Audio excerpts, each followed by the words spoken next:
করিবেন গমন ঈসা নবীর কাছে যাইয়া দিবে দর্শন।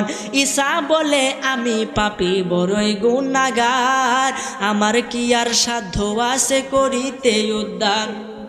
এই মুহূর্তে যাও না তোমরা সামনে দৌড়াইয়া, আখেরি পয়গাম্বর নবী আখেরি আম্বিয়া।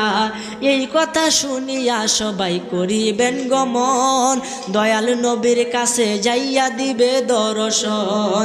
যাইয়া দেখে দিনের নবী দিনের পয়গাম্বরে, সেজদা দিয়া ফইরা রইছে আল্লাহর দরবারে।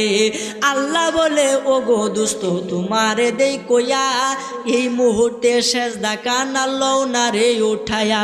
ওরে 90 বছর হায়া দিলাম দুনিয়ার মাঝারে, 87 বছর কাটাইলেন মেরাজের ভিতরে, 63 বছর দোস্ত আপনি গেলেন ভাইয়া।